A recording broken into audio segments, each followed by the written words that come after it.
Hey guys, কেমন আছো? আশা করি ভালোই আছো। আমিও খুব খুব খুব ভালো আছি। তো আমি সেদিনকে গোল গোল গোল গোল হয়ে ঘুরতে ঘুরতে একদম শটার নৈহাটি চলে গিয়েছিলাম, এবং নৈহাটিতে যাওয়ার পথে রাস্তার পথে জুডিওর এই শোরুমটা আউটলেটটা আমি দেখতে পাই, এবং সেখানে দেখেই তো মানে বরের হাতে পায়ে ধরে ঝুলে একেবারে পড়েই ছিলাম যে একদম ওখানে আমাকে না ঢুকালে আমি আর কোনো দিকে তাকাবো না।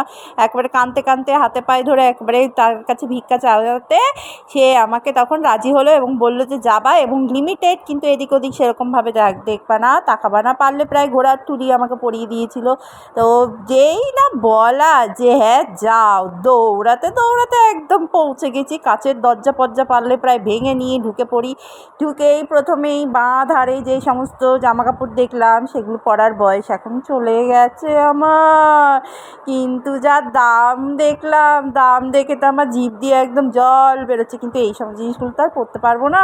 ইচ্ছা হচ্ছিল পরার, কিন্তু পারলাম না কিনতে। যাই হোক, আরেকটু সামনের দিকে এগিয়ে গিয়ে দেখলাম, ও মা গো, কসমেটিক্স! আর কাকে বলে ওই কসমেটিক্স দেখে আমি তো একদম লাফাতে লাফাতে গিয়ে, তোমরা বিশ্বাস করবা না, 200 টাকা এই 4টে নেল পালিশের কম্বো, এই 4টে নেল পলিশ মানে আমাকে দিচ্ছে 200 টাকায়। তাহলে গড়ে পত্তায় মোটামুটি 50 টাকা করে পড়ছে। আমি তো দেখেই মানে, আর তার মধ্যে কি বলো তো, ফ্রিতে লাগানোর মতন জায়গা রয়েছে। চিন্তা করছিলাম যে ইস, বাড়ি থেকে সেদিনকেই আমি নতুন নতুন হলুদ রঙের নেল পালিশ পরেছিলাম, ভাবছিলাম যে ইস কেন যে পরলাম। তারপরে আরেকটু সামনের দিকে ঘুরে আস্তে আস্তে দেখলাম যে এই ড্রেসগুলো, ও মা গো, এই দুটো ড্রেসের মধ্যে অবশ্যই আমি একটি ড্রেস নিয়েছি। তোমরা গেস করতে পারবে যে আমি কোন ড্রেসটা নিয়েছি? অবশ্যই গাউন দুটোই আমার খুব পছন্দ হচ্ছিলো, এই গাউনটাও এবং এই প্লাজো সেটটাও, এটাও আমার খুব পছন্দ হচ্ছিল। এবং আমি আমার সাইজ অনুযায়ী বেশ ট্রাই করেও কয়েকটা পোজ দিয়ে ছবি তো তুলে নিয়েছে।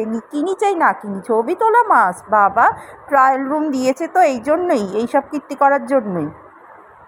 এ তো যাই হোক, আমি দেখো এই জামাটা নিয়ে, এই গাউনটা নিয়ে কিন্তু বেশ এটা আমার সাইজের ছিল না, যদিও বা একটু ছোটো ছিল, আর একটু বড়ো সাইজের নিতে হয়েছে আমাকে। সেই সাইজের নিয়ে কিন্তু আমি বেশ ট্রাই করে বেশ আমাকে নিজেকে বেশ দারুণ দারুণ লাগছিল। তোমাদের কেমন লাগছে আমি জানি না, বলতে পারবো না। তোমাদের চয়েসে তো আর আমি জামা কাপড় পরবো না, তাই না বলো? আমি আমার চয়েসেই পরবো। তো এইটা আমি নিয়েছি, অবশ্যই নিয়েছি। আর এই ড্রেসটা দেখো, এই ড্রেসটা, এই ওয়ান পিসগুলোর কী বলো তো, এটা ছিল ব্যাকলেস।